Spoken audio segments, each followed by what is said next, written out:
خالق آسمان زمین و این جهان، آشکار شد جلالت در خلقت انسان. ملائک سرایند مهر و محبتت، چون محبت تو زائل نگردد. می سرایم با تمام وجودم، ستایم تو را شاه شان عیسی. بهرت خوانم زیباترین سرودم، نزدت زان زنم سر فرود آورم.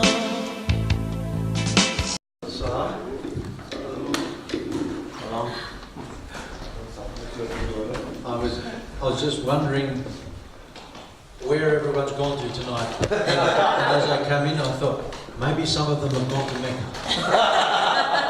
داشتم فکر می‌کردم که اعضای شما امشب کجا، شاید بعضی‌هاشون رفتن مکه. It's good to see you again. خوشحالم که دوباره شما رو می‌بینم. Tonight I have a message entitled Complete in Him. امشب براتون یک پیغامی دارم که عنوانش هست کامل شدن در او. And it is from the New Testament book of Colossians. و از عهد جدید کتاب کولوسیان هست. But first a little story. اما اول می‌خوام یه داستان کوچیک براتون بگم. Two men were discussing their life issues over a hot drink. دو تا مرد بودن، یک نوشیدنی داغ می‌خوردن و در مورد مسائل زندگیشون با هم دیگه صحبت می‌کردن. And as many people in the West, I don't know about back in Iran, but many people in the West, they seem to go and see counselors and therapists and the like. در مورد ایران نمیدونم، ولی در دنیای غرب خیلی از مردم میرن و روانپزشک و مشاور و اینا رو میبینن. And so one man says to the other, he says, my therapist told me that the way to achieve true peace and happiness is to finish what I begin. یکی از اون آقایون میگه که من اون کسی که من درمان میکنه، اون تراپیستم بهم گفته که یکی از کارهایی که به شادی برسی اینه که کاری رو که داری انجام میدی به اتمام برسونی، کاملش کنی. Then he said, so far today I've finished 2 bags of chips and 1 chocolate cake. I feel better already. به خاطر همین امروز صبح من 2 تا بسته چیپس و یه دونه کیک شکلاتی رو تموم کردم. الانم حالم خیلی بهتر. People do all sorts of crazy things to feel better, don't they? مردم کارهای احمقانه زیاد میکنن یا همه کاری میکنن که شاد بشن. But some people get to the end of the road and they seemingly have no place to turn. ولی ظاهراً بعضیا به انتهای جاده میرسن و نمیدونن که کدوم وری باید برن. And we often hear stories about people who seemingly have everything in the world. و اغلب داستان‌هایی در مورد افرادی میشنویم که ظاهراً همه چیز رو در دنیا دارن. A celebrity person with lots of fame and money. یکی از این افراد معروف که خیلی مشهوره و پول داره و همه چی داره. And yet they find them lonely in an apartment with an overdose.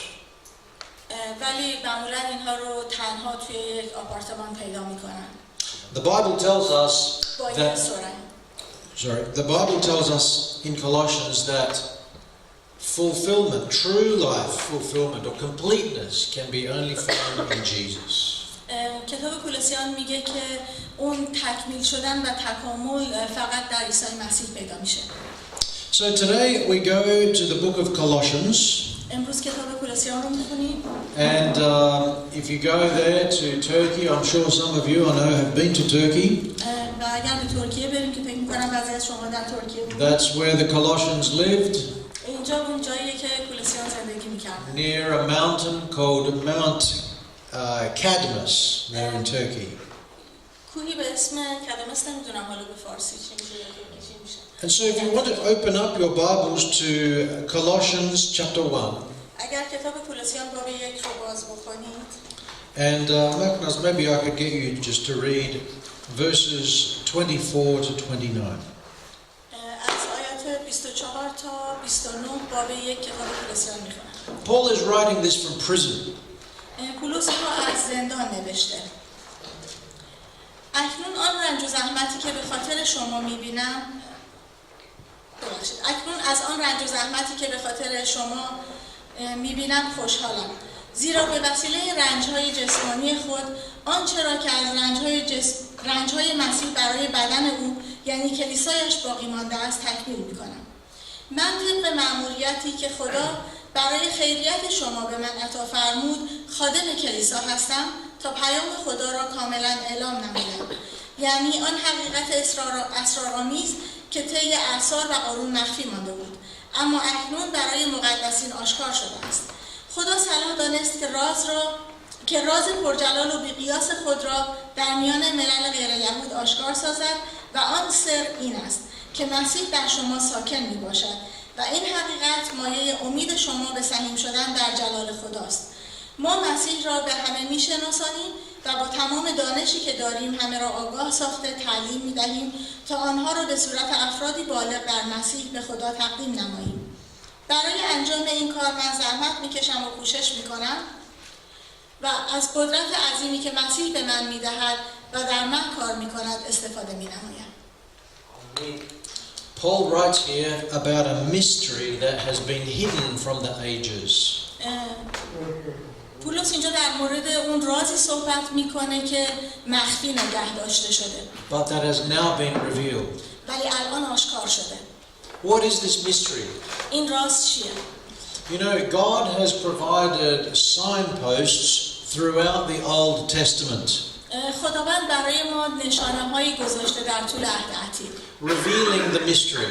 که این سر رو آشکار میکنه. From various prophets, people of God, from Abraham all the way down through people like Hosea. از ابراهیم در عهد عتیق تا هوشع.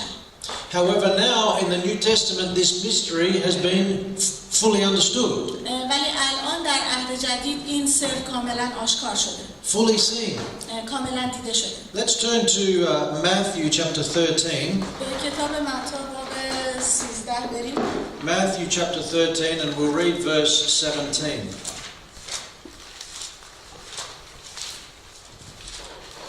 Matthew chapter 13 and verse 17. And Jesus says here that many prophets and righteous men, just like these ones here through the Old Testament, desired to see what you see and did not see it, to hear what you hear and did not hear it. میخونم این آیه رو براتون. بدانید که انبیا و نیکمردان بسیاری آرزو داشتند که آنچه را شما اکنون میبینید ببینند و ندیدند و آنچه را شما میشنوید بشنوند و نشنیدند. All these prophets in the past saw glimpses of what was to come in the future, but now Jesus says you have the privilege of seeing. تمام این انبیا نشانه‌هایی رو دیدند از اون سری که قرار بود آشکار بشه، ولی عیسی مسیح میگه شما الان این رو میبینید. Let's also turn to the book of Hebrews in the New Testament. همچنین کتاب عبرانیان. The book of Hebrews comes after all the books that start with a T. So you've got Thessalonians and Timothy and Titus.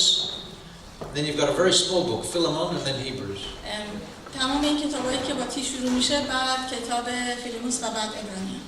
Hebrews chapter 1 and verses 1 and 2 share with us something similar to what we just read in Matthew, what Jesus was saying. در باب یک آیات 1 و 2 یک چیزی شبیه اونی رو که در متی خوندیم اینجا به ما نشون میده. خدا در زمان قدیم در اوقات بسیار و به راه‌های مختلف به وسیله انبیا با نیاکان ما تکلم فرمود، ولی در این روزهای آخر به وسیله پسر خود با ما سخن گفته است. خدا این پسر را وارث کل کائنات گردانیده و به وسیله او همه عالم هستی را آفریده است. So God in times past had spoken through all these prophets, but now what? Now he's come and revealed himself through Jesus, right? خداوند قبلا از طریق انبیا در این مورد صحبت کرده، ولی الان از طریق عیسی مسیح خودش رو آشکار کرده. So what is this mystery that Paul was writing about? It is Christ. بنابراین این سری که پولس رسول در موردش نوشته چی بوده؟ این سر عیسی مسیحه. And particularly Christ in you. و به ویژه عیسی مسیح در شما. In who? در چه کسی؟ In you and me. در من و شما. Part of the mystery that is revealed is the hope that we have of Christ being in us. بخشی از این سری که آشکار شده این آرزو و امیده که عیسی مسیح در ما باشه. From the very beginning, God had a plan of how to rescue people. از خیلی ابتدا خداوند این نقشه رو داشت که چطور انسان‌ها رو نجات بده. And Jesus came to show us the depths of his love. و عیسی مسیح اومد تا اون عمق محبتش رو به ما نشون بده. And so as we come to know that and we have that hope, we need to live like we have that hope. Amen? و وقتی که ما این امید رو داریم باید اینطور زندگی بکنیم، در اون امید زندگی بکنیم. And so this is Paul's focus here. We read previously in Colossians verse 28. Paul says, him we preach. و اینجا پولس در آیه 28 از اون قسمت از کتاب کولوسیان که خوندیم میگه که ما در مورد او صحبت میکنیم. Him we teach. در مورد او تعلیم میدیم. Notice he uses the word we. و دقت کنید که میگه ما تعلیم میدیم، ما صحبت میکنیم. Because the teaching, the preaching, the encouraging, it belongs to all of us, all right? چون این کار تعلیم دادن و صحبت کردن و تشویق کردن کاریه که همه ما باید انجام بدیم. So let's go back to Colossians now. دوباره بریم به کتاب کولوسیان. And we continue reading in chapter 2 now. و حالا باب 2 رو میخونیم. Colossians chapter 2, and Martinez, if you could read for me verses 1 to 7. از آیات 1 تا 7 میخونم. میخواهم بدانید که چقدر برای شما و ایمانداران لاودیکیه و برای همه آنانی که تا به حال روی مرا ندیدند زحمت میکشند تا آنان دلگرم شوند و در محبت متحد گردند و از برکات سرشار اطمینان کامل که از راه درک حقیقت به دست میآید بهره مند شوند و از این راه به راز خدا که خود مسیح است پی خواهند برد. تمام گنجینه‌های حکمت و معرفت الهی در مسیح نهفته است. این را میگویم تا مبادا کسی شما را با دلایل مجذوب کننده گمراه سازد. زیرا اگرچه جسمم غایب هستم ولی در روح حضور دارم و از دیدن نظم و ترتیبی که در میان شما وجود دارد و از اثبات ایمانتان به مسیح خوشحالم. پس همانطوری که روزی مسیح عیسی را به عنوان خداوند خود پذیرفتید اکنون همیشه در اتحاد با او زندگی کنید. در او ریشه بگیرید و رشد کنید. همان گونه که تعلیم یافتید در ایمان استوار باشید و در ستایش خدا برای دیگران نمونه باشید. Paul says here that we should be knit together in love. پولس میگه که ما باید در محبت به همدیگه خیلی نزدیک باشیم. And he encourages the followers to continue to walk in Christ. و پیروانش رو تشویق میکنه که در عیسی مسیح با همدیگه راه برن. So what should the mystery of the knowledge of this mystery of Christ do to us? Should it do something? بنابراین این سری که در مورد عیسی مسیح است باید در زندگی ما چه کار بکنه؟ Should it make a difference in how we act, how we live? آیا باید در زندگی و نحوه رفتار ما تاثیر بگذاره؟ How we speak, how we listen? اینکه چطور صحبت میکنیم و چطور گوش میکنیم؟ It should, shouldn't it? باید تاثیر بگذاره، اینطور نیست؟ Paul says it should bind us together and it should help us to continue to be steadfast. پولس میگه که این باید باعث اتحاد ما بشه و باید کمک بکنه که ما با همدیگه در این راه ثابت قدم باشیم. Paul writes that there will always be people that will try to pull you away. پولس میگه همیشه افرادی هستن که سعی میکنن شما رو از اون مسیر خودتون منحرف کنن. Persuasive people that are out to deceive you. افرادی که سعی میکنن شما رو قانع بکنن و فریب بدن. And so he encourages us to be steadfast. و بنابراین ما رو تشویق میکنه که ما ثابت قدم باشیم. Steadfast in faith. در ایمانمون ثابت قدم باشیم. In the short time that I've been in ministry, well, it's not that short anymore. در این زمان کوتاهی که البته خیلی هم کوتاه نیست من در کار خدمت مسیح بودم. But you know, I've seen people leave the faith over very silly small things. خیلی‌ها رو دیدم که ایمانشون رو به خاطر چیزهای خیلی جزئی و احمقانه ترک کردن. Maybe somebody said something to somebody else and somebody got upset and they leave. Have you seen anything like that? یه نفر یه چیزی به یکی گفته و یکی ناراحت شده رفته. You know, too often we make something big out of something very small. خیلی وقتا از چیزهای خیلی جزئی چیزهای خیلی بزرگ برای خودمون درست می‌کنیم. And you know, sometimes when you drop a rock in the water, makes a splash there, but the ripples, they keep going out and getting bigger and bigger, don't they? مثل وقتی که یک سنگی میندازیم توی آب، یه حفره کوچیک ایجاد میکنه میره پایین، ولی اون موجی که درست میکنه هی وسیع‌تر میشه و بزرگتر میشه و جلو. And that can happen inside a church as well. و این داخل کلیسا هم اتفاق میفته. We need to learn to look past one another's faults and mistakes, etc., and look to Jesus. باید یاد بگیریم که از اشتباهات و خطاهای همدیگه چشم پوشی بکنیم و نگاهمون به عیسی مسیح باشه. Paul says, some people will become disheartened because of people gossiping. پولس میگه که بعضیا دلسرد میشن به خاطر اینکه بقیه شروع میکنن به حرف زدن. Or somebody coming up with some new doctrine. و یه نفر با یه دکترین جدید از راه میرسه. He says, watch out, they're out to deceive you. You know, if they're not according to the word, they're out to deceive you. و میگه که حواستون جمع باشه، اگر که بر طبق کلام خدا نباشه، بقیه اینه که شما رو فریب بده. And so he writes, as you have received Christ, so walk in him. و میگه همونطور که عیسی مسیح رو دریافت کردید، حالا با او قدم بردارید. Let's continue on, verse 8. به آیه 8 نگاه می‌کنیم. Colossians 2, verse 8. کولوسیان باب 2 آیه 8. مواظب باشید مبادا کسی با دلایل پوچ و فلسفه‌ای که متکی به سنت‌های انسانی و عقاید بچگانه این جهان است شما را اسیر خود سازد. این تعالیم از مسیحی است. What are the basic principles of the world? اون اصول ابتدایی و بنیادی این جهان چیه؟ Paul is saying that people are out to deceive you through the basic principles of the world. پولس میگه که مردم اونجا هستن که شما رو به خاطر اون اصول دنیایی فریب بدن. The world is certainly not about love, is it? Like Paul is writing about.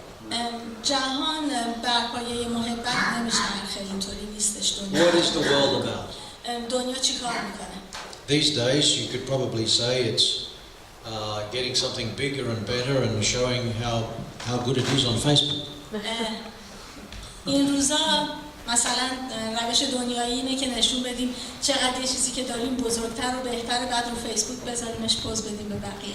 But quite often that's not the reality, is it? ولی اکثر اوقات این واقعیت نیست. We always put our best face on Facebook, don't we? همیشه بهترین صورتمون رو روی فیسبوک میذاریم. The love of the world leads to emptiness and deceit. محبت دنیایی باعث فریب و پوچی میشه. It leads to disappointment. منتهی میشه به ناامیدی. And it is not according to Christ. و بر طبق تعالیم عیسی مسیح نیست. I recently read an article about why Generation Y is unhappy. چند وقت پیش یک مقاله خوندم در مورد اینکه چرا نسل وای ناراحت هستند، خوشحال نیستند. Does anyone know who Generation Y is? میدونید که نسل وای چه نسلیه؟ I'm Generation X. ایشون نسل X هستن. Ashka as well, yeah. So Generation Y, born in between the late 70s and the mid 90s. نسل وای نسلیه که Generation Y. اواخر 70 تا اواسط دهه 90 به دنیا آمدند. Look, not everybody is like this in Generation Y. همه کسانی که مربوط به این نسل هستند، جزو این نسل هستند، اینطوری نیستن. But the article basically said, you know, it went something like this, that they had a formula. Happiness equals reality minus expectations. یک فرمولی دارن، شادی مساوی واقعیت منهای توقعات. Some of you are good at maths, right? بعضی از شما ریاضیاتتون خوبه. So say it again. Happiness شادی equals مساوی میشه با reality واقعیت minus expectations. بجز اون توقعات ما. So if your expectations are very big, you'll be in the negative. بنابراین اگر که اون توقعاتتون خیلی زیاد باشه منفی میخورید. If your expectations are not so big, you'll be happy. اگر که توقعاتتون کم باشه خوشحال میشید. I got some pictures from this article. چند تا عکس دارن از این مقاله. And it went something like this, you know, Generation Y's parents, or actually grandparents, این والدین یا در واقع پدر بزرگ مادر بزرگای این نسل The grandparents went through a very difficult time, you know, the Second World War and all that. اونها زندگی خیلی سختی داشتن، در دوران جنگ جهانی دوم بودن. But they made it through and they told their kids, you know, if you go out and get an education and work hard, you know, you'll make it in life, you'll be happy. ولی اونها فرزندانشون رو تشویق کردن که اگر سخت درس بخونید و کار بکنید زندگی خوبی خواهید داشت و خوشحال خواهید. And so the next generation, people like, you know, my parents, they were called the baby boomer generation. و بعد نسل بعد که میشن مثلا والدین ایشون They worked hard over many years because they knew that if they worked hard, then at the end, the grass would be green at the end. اونها خیلی سخت کار کردن چون میدونستن که اگر سخت تلاش بکنن نتایج خوبی به دست میارن. Now, so the thing is, with that generation, like for instance with my parents' generation, با نسل والدین ایشون we've actually lived through a period of time in world's history where there's been an explosion in wealth, in the Western world anyway. Okay, so that generation is actually much better off today than what they thought they would ever be. این نسل وقتی که کار کردن خیلی ثروت زیادی به دست آوردن، انقدر ثروت داراییشون زیاد شد که خودشون فکر نمی‌کردن انقدر ثروتمند بشن. Maybe they came to this country even many decades ago, just one suitcase, and today they have a 5-star house, 5-star car, caravan, retired, $1 million, you know, in the superannuation. I don't know.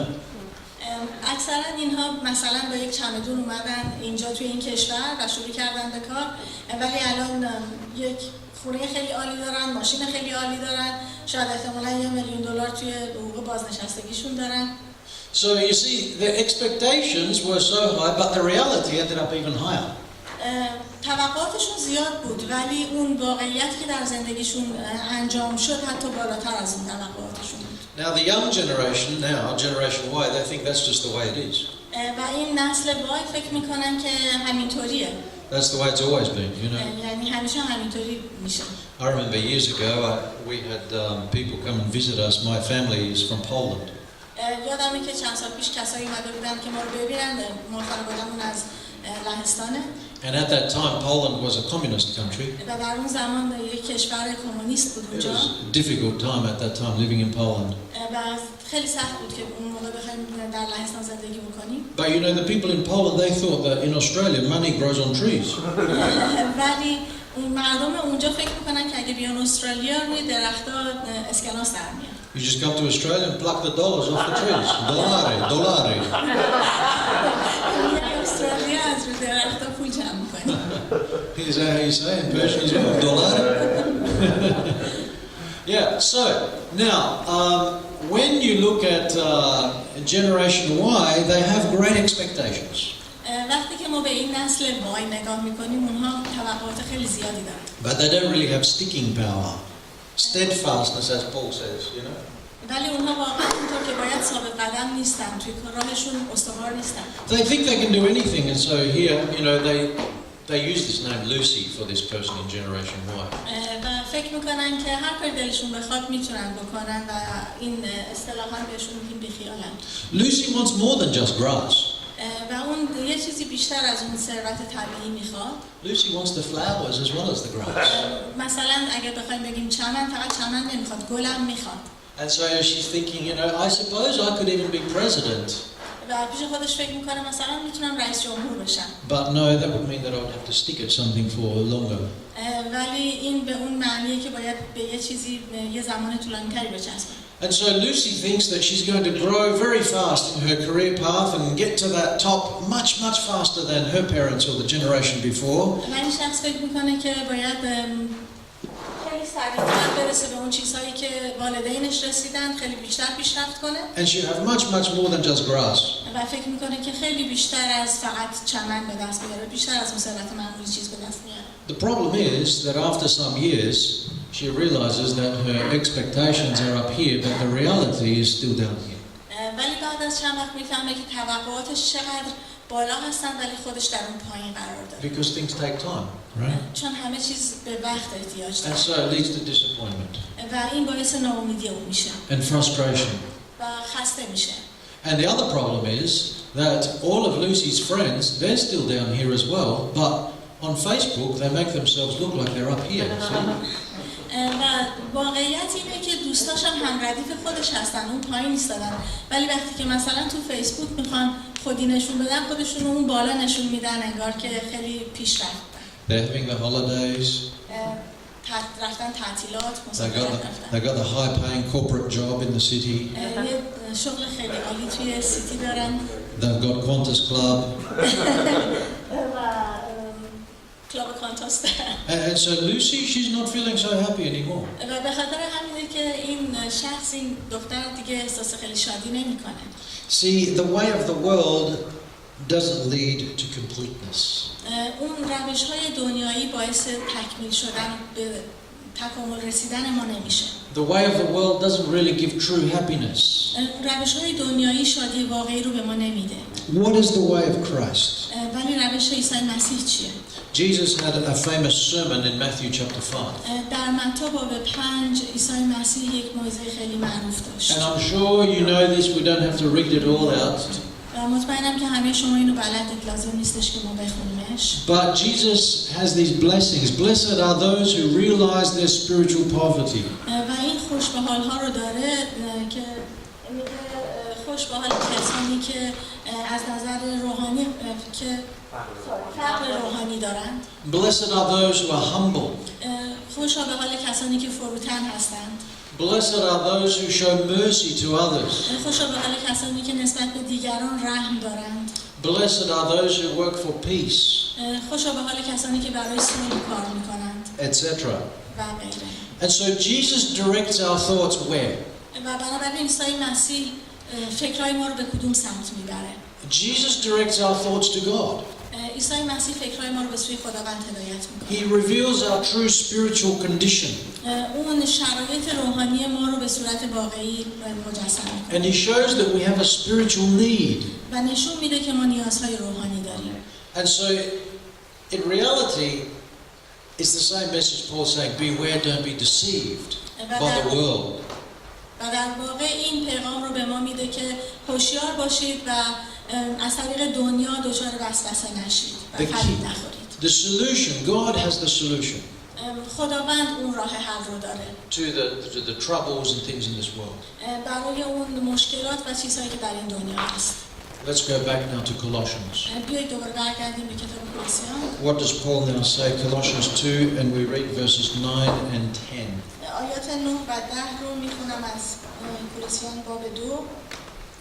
زیرا الوهیت به طور کامل در مسیح مجسم شد و شما نیز به وسیله اتحاد با او که بالاتر از همه قدرت‌ها و ریاست‌هاست کامل شدید. You are complete, it says, in him. میگه که شما در او کامل هستید. Complete in who? در چه کسی کامل هستید؟ In who? In Christ, in Jesus. در عیسی مسیح کامل هستید. Complete in Jesus. در عیسی مسیح کامل هستید. You know, years ago, as a young teenager, early teenager, you know, like 13 or 14, something like that. سالها پیش وقتی که من تازه نوجوان شده بودم، 13-14 ساله بودم. I remember being fascinated by the image of a surfer. یادمه که تصویر یه شخص موج‌سوار منو خیلی مجذوب خودش کرد. I thought it would be so cool if I could be like that. و فکر کردم که اگه منم بتونم این کارو بکنم خیلی عالیه. You know, to be able to catch these waves. فکر می‌کردم که بتونم اینطوری موجا رو بگیرم. I thought that would be just so amazing. You know, I would be very popular. I would just be fulfilled. I would be complete if I could just be like that. فکر می‌کردم که دیگه به هر چیزی که می‌خوام دست پیدا می‌کنم، یعنی به اون تکاملی که می‌خوام برسم، اگر که فقط بتونم این کارو بکنم. I had a picture of a surfer on my door at home. در اتاقم عکس یه موج سوار رو گذاشته بودم. On my school folders I had surfers. توی این پوشه‌های مدرسه‌ام رو همشون عکس موج سوارا رو گذاشته بودم. On my bag, on my pencil case, I had the brands, you know, Rip Curl and Quicksilver and all these things. روی کیف مدرسه‌م و جامعه دادیم همه این برندهای موج سوارا بودش. Well, my moment came when I was 14. My dad bought me a surfboard. 14 ساله بودم دیگه به آرزوم رسیدم پدرم برام یه تخته موج سواری خرید. And I had a friend at school who said, he says, I know how to surf, let's go together. یه دوستی هم داشتم گفت من موج سواری بلدم بیا با هم دیگه بریم. So I went and stayed over his house one weekend. یه آخر هفته رو رفتم خونه اونا. And I was from Adelaide, you know, so there's no waves in Adelaide. It's like the Mediterranean Sea. من توی ادلید زندگی میکنم اونجا موج نداره. Is the Persian Gulf like that too? مثل خلیج فارس. And so in Adelaide, to get the surf, you have to drive like 80, 100 kilometres down south. و اگر که توی ادلید بخوای موج سواری بکنی باید رانندگی بکنی بری 80-100 کیلومتر پایین‌تر. So my friend's parents, you know, they dropped us off there and then they drove off. We were going to catch the train back home. پدر مادر دوستم ما رو بردن اونجا بعد ولمون کردن قرار بود که برگشتن دیگه ما سوار قطار شیم برگرد. We were 14 years old. 14 ساله بودیم. I think if my parents knew, they would never let me go. فکر می‌کنم اگه پدر مادرم می‌دونستن هیچ وقت اجازه نمی‌دادن برم. And here we were, there was these massive 6-foot waves. بعد ما رفتیم اونجا اون موج‌های بلند 6 فوتی بودن. And I've never been in the surf before. من تا حالا هیچ وقت موج سواری نکرده بودم. 1 year earlier, I learned how to swim. یه سال پیش تازه یاد گرفته بودم شنا کنم. Nobody told me about the rip, that pulls you out to the sea or anything. I knew nothing. I knew nothing. هیچ کس به من در مورد این موجایی که آدمو میکشه، اون جریانی که آدمو میکشه جلو میبره چیزی نگفته بود. We were young and courageous. ولی جوان بودیم و شجاع بودیم. And so we jumped out there, we're paddling out. It's hard work. Has anyone been surfing? Yeah? Hard work, isn't it? خیلی کار سختیه.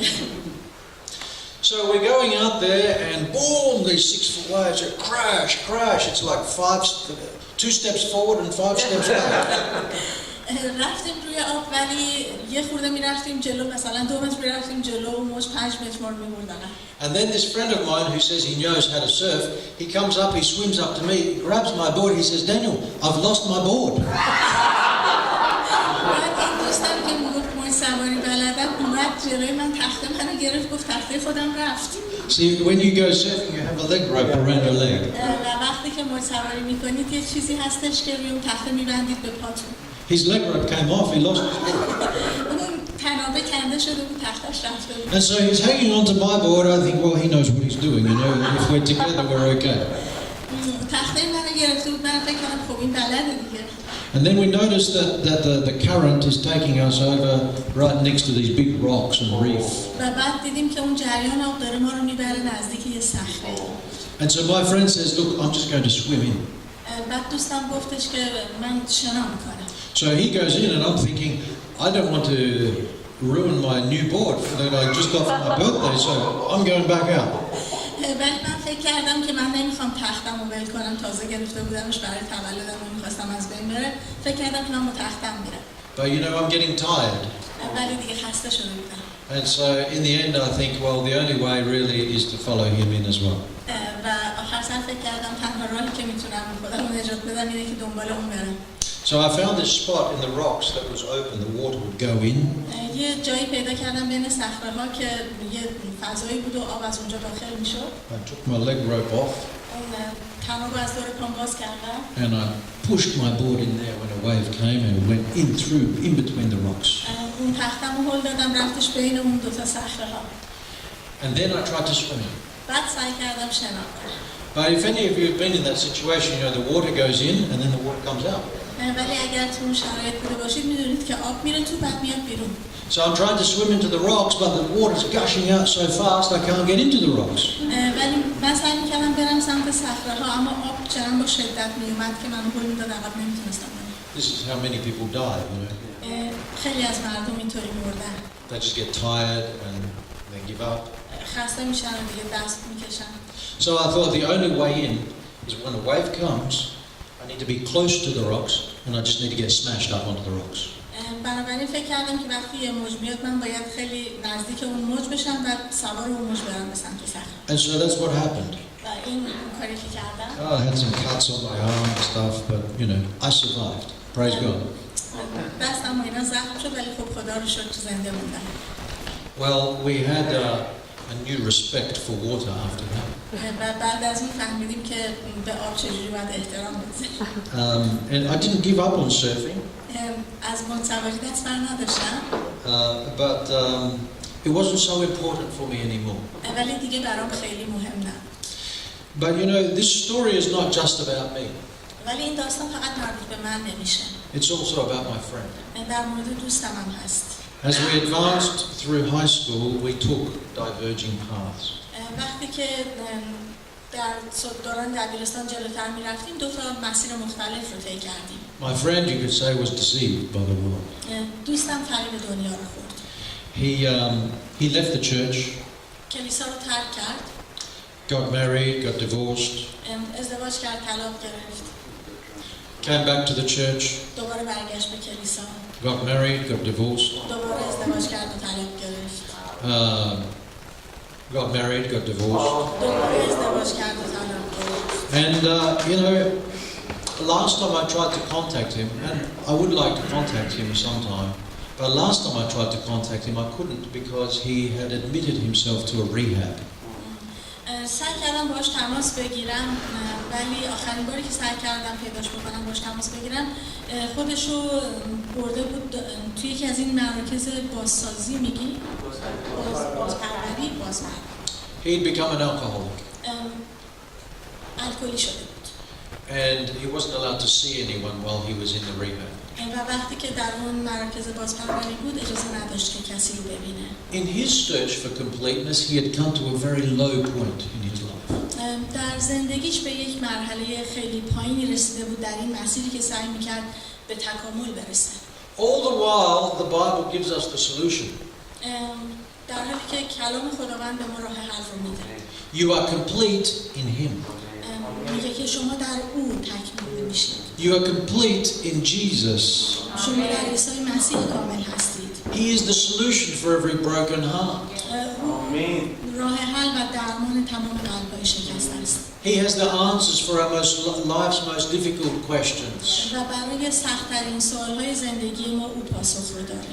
And we can really only find true completeness and happiness in Jesus. و ما فقط اون تکامل و شادی واقعی رو در عیسی مسیح میتونیم پیدا بکنیم. In verses 12 and 13 of Colossians, we continue to read about how we can be made alive together with him. در آیات 12 و 13 می‌خونیم که چطور میتونیم با او زنده باشیم. 12 and 13. Colossians 2, verses 12 and 13. وقتی شما تعمید گرفتید با مسیح مدفون شدید و نیز در تعمید خود به وسیله ایمان با قدرت خدا که مسیح را پس از مرگ زنده گردانید با او قیام کردید.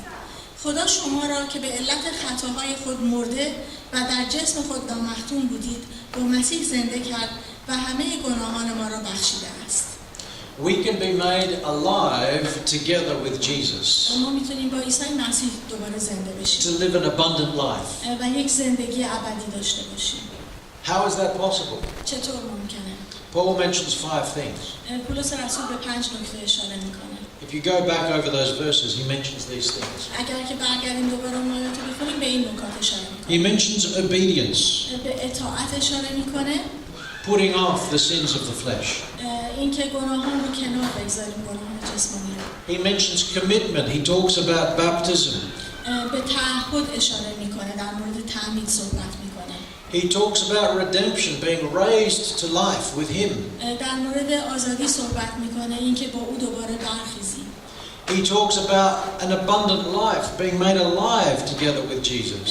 در مورد اون حیات فراوانی که در عیسی مسیح داریم و میتونیم دوباره با او زنده بشیم صحبت میکنه. And he talks about forgiveness. و در مورد بخشش صحبت میکنه. Having forgiven all of your trespasses. اینکه تمام گناهان ما بخشیده میشه.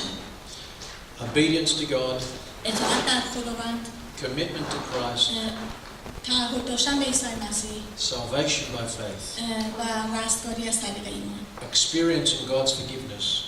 تجربه کردن بخشش خداوند. And living the abundant life. و اون زندگی ابدی رو در عیسی مسیح. So then the main points that we've gotten out of this passage in Colossians is that we need to live with hope in Christ.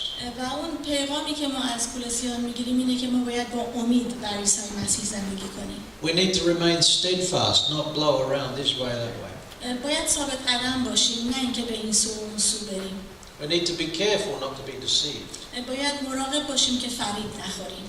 We need to come to Jesus because He is the only one that can give us completeness. باید در عیسی مسیح باشیم برای اینکه او تنها کسی که میتونه ما رو به تکامل برسونه. And in Him we can have an abundant life. و در اوست که ما میتونیم زندگی به فراوانی و در نهایت داشته باشیم. Do you want an abundant life? آیا شما این زندگی ابدی رو میخواید؟ Amen. You know, in Australia, we regularly hear that depression was on the rise. ما در استرالیا همیشه میشنویم که افسردگی رو به ازدیاده. Not long ago, it was 1 in 5 people that had depression at some stage. Now it's 1 in 3. قبلا از هر 5 نفر یه نفر افسردگی داشتن، الان از هر 3 نفر یه نفر افسردگی. And I think by 2025, the World Health Organization is saying that we're going to be the number 1 thing. و فکر میکنم که تا چند سال دیگه اون سازمان بهداشت جهانی اعلام بکنه که اون اصلی ترین مشکل جهانه. But it's been shown that depression can actually, in many cases, be reversed or cured. ولی نشون داده شده که این افسردگی میتونه یعنی درمان بشه. I actually ran this program last year for a group of people. من سال پیش این برنامه رو برای برگزار کردم. It was a recovery program for people that are depressed or anxious. و این یک برنامه بود برای بهبود یافتن کسانی که دچار افسردگی هستن یا دچار هیجانات هستن. Just by implementing simple things. فقط با به کار بردن چیزهای ساده. For instance, regular exercise. مثلا مرتب ورزش کردن. Adequate sleep and rest. به اندازه کافی خوابیدن و استراحت کردن. Getting rid of addictions in your life. از اعتیادهایی که در زندگی دارید دست بردارید. Having a healthy diet. یک رژیم سالم داشتن. Looking after the frontal lobe, the front part of your brain. از اون قسمت جلویی مغز مراقبت بکنید. How do you look after the front right part of your brain? Does anyone know? چطور از این قسمت جلویی مغز مراقبت میکنید؟ It's called the frontal lobe. قسمت جلویی مغزش نمیدونم چی میگیم. It's the part of our brain that helps us to think abstract thoughts. اون قسمتیه که باعث میشه ما فکر بکنیم. It helps us to decide what is morally right and wrong. و به ما نشون میده که از نظر اخلاقی چه چیزی درسته یا چه چیزی غلطه. What things and in everyone that is depressed, okay? Everyone. و در همه کسایی که افسرده هستن. Scientists have shown that this front part of the brain, it's like it shuts down. و نشون میده که در تمام کسایی که افسرده هستن انگار که این قسمت جلوی مغز از کار میفته. The activity in that front part of the brain very low. خیلی کم فعالیت میکنه قسمت جلوی. What shuts it down? چه چیزی باعث از کار افتادنش Anyone میشه؟ know? Television shuts it down. تلویزیون، تماشای تلویزیون. Okay, because we watch the television, it's like we zone out. So, you know, you kind of sit down in front of the television. You know, and that front part of the brain, it's like it zones out. You know, and suddenly, what you would normally think is right and wrong, suddenly you're just letting it all in. Okay. مثلا وقتی که جلوی تلویزیون میشینید و کانال عوض میکنید، یه قسمت جلوی مغز کار نمیکنه. این چیزایی که فکر میکنید که درسته یا غلطه اون موقع بهش فکر نمیکنید و میذارید که هر چیزی وارد مغزتون بشه. They're very clever the way they do it because they change the frame every few seconds. Okay, they're changing the frame and it's like your brain actually gets hypnotized. چون این تصویرها رو هر چند ثانیه یه بار عوض میکنن و مثل اینه که مغز هیپنوتیزم میشه. So people can be addicted to television.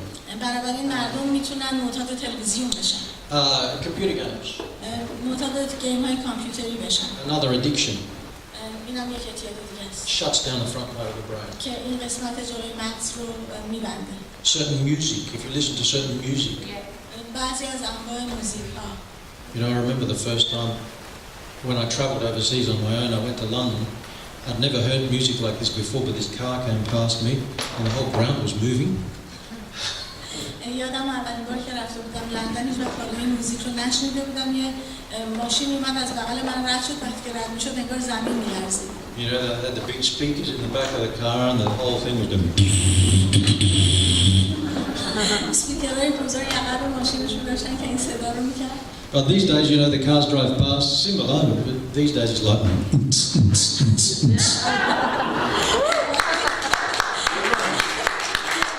صدای موزیکشون این شکلیه. I used to be a drummer. That's right. Until I realised what it did to my brain.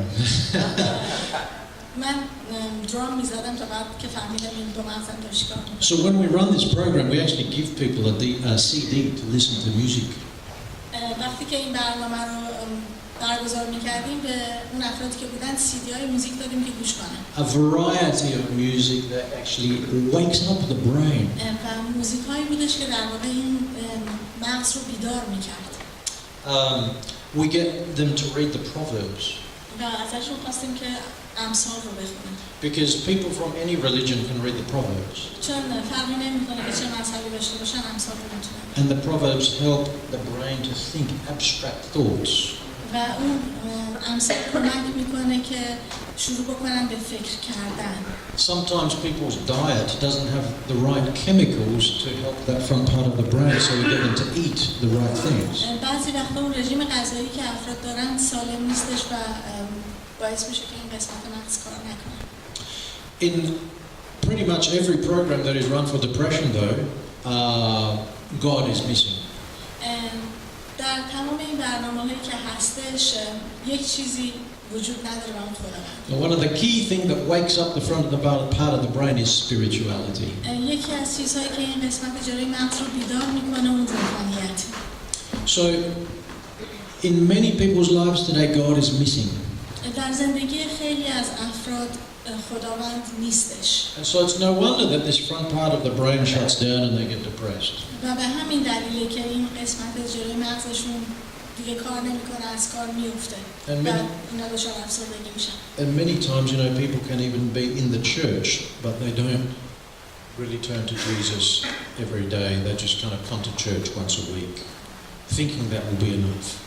و خیلی ها هستن که هر هفته به کلیسا میان و فکر میکنن همین هفته یک بار به کلیسا اومدن کافیه، ولی هر روزه به خداوند زندگی نمیکنن. We need to make time for Jesus every day. باید هر روزه با عیسی مسیح وقت بگذاریم. How many of you have heard the term a red herring? چند نفر از شما این اصطلاح شاه ماهی رو شنیدید؟ A herring is like a smelly fish, right? این یک ماهی خیلی بودار هستش. And in English we have this saying about something happens and you say, oh, that's just a red herring. و در انگلیسی ما این اصطلاح رو داریم وقتی که یه اتفاقی میفته میگیم که فقط این red herring نیست، این ماهی است که بو میده. The term came about when people were training their dogs. و این اصطلاح از زمانی به وجود اومد که مردم سگاشون رو تعلیم میدادن. You know, the sniffer dogs, they smell something and they run after it, right? این سگایی که مثلا دنبال شکار بو میکشن و بعد میرن. So the trainers were training the dog to go after a certain smell. و این کسایی که سگا رو تعلیم میدادن یادشون میدادن که این سگا دنبال یه بوی خاصی برن. As the dog was going after that smell, they would get one of those smelly fish. وقتی که این سگ داشت دنبال اون بو میرفت که یه دونه از این ماهیای بودار رو مینداختن. And they would pull it across the path of where it's meant to go. و اونو میکشیدن تو اون مسیری که باید اون سگ بره. And so suddenly the dog, instead of going straight, it would go after the fish. و یهو سگ به جای اینکه دنبال اون بویی که از اول دنبالش بوده بره، دنبال بوی این ماهی میرفت. And so the trainers had to train the dog not to go after the fish, but go after the real smell that they were going after. کسایی که مربی‌ها بودن باید به این سگ یاد میدادن که دنبال بوی این ماهی نره، بلکه بره دنبال اون بوی اصلی که از اول دنبالش بوده. So a red herring is something that diverts our attention from where we should be going. بنابراین این شاه ماهی اون چیزیه که توجه ما رو از اون مسیر اصلی که باید به سمتش بریم منحرف میکنه. And so Paul is saying here that the key to authentic spirituality is pursuing Jesus Christ.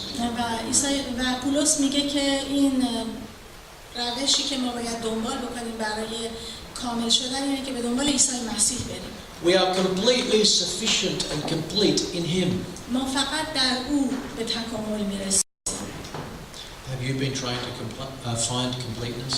آیا تا حالا سعی کردید که اون تکامل رو پیدا بکنید؟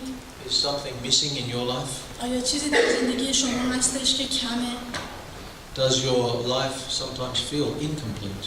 آیا گاهی اوقات فکر میکنید که زندگیتون کامل نیست؟ Do you ever feel there should be more to life? آیا گاهی وقتا فکر میکنید که زندگی باید یه چیزی بیشتر از این باشه؟ Have you tasted completeness but somehow been taken off course by a red herring? آیا شده که اون طعم تکامل رو بچشید ولی بعد یه چیزی مثل همین شاهماهی شما رو از مسیر اصلیتون منحرف کرده باشه؟ What are you trying to fill the gap with in your life? و اون شکاف‌هایی که در زندگیتون هست اونها رو سعی میکنید با چی پر بکنید؟ Maybe you're trying to fill the gap of completeness with your work, with your career. شاید با کارتون سعی میکنید این فاصله رو پر کنید. Maybe it's relationships. شاید با روابط. Maybe it's your image, popularity. شاید با اون محبوبیتتون. For some people it's control, power, money. در مورد بعضیا با پول و قدرت.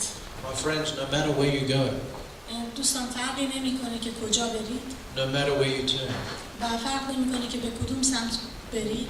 no matter what you try, و فرق نمیکنه که چه چیزی رو امتحان کنید. you can never be complete apart from Christ. به جز در عیسی مسیح هیچ وقت به تکامل نمیرسید. And so today, my message is slow down, بنابراین پیغام من امروز برای شما اینه که آهسته باشید.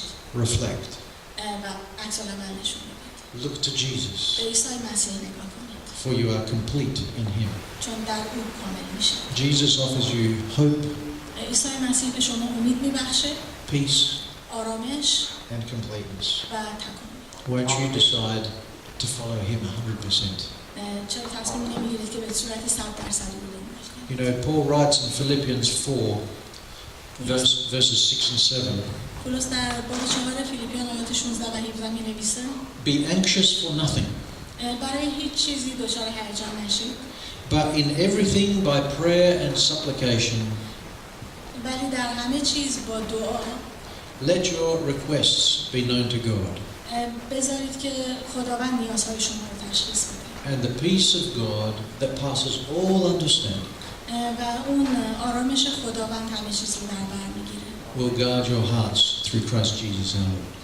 و قلب‌های شما رو هدایت میکنه به سوی عیسی مسیح. May that be your experience. و این باشه که این تجربه شما در زندگی باشه. Amen.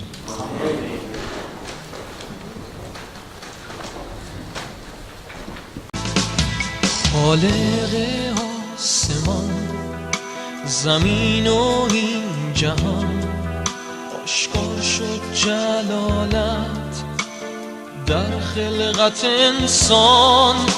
ملائک سرایند مهر و محبتت، چون محبت تو زائل نگردد. می سرایم با تمام وجودم، ستایم تو را شاه شان عیسی.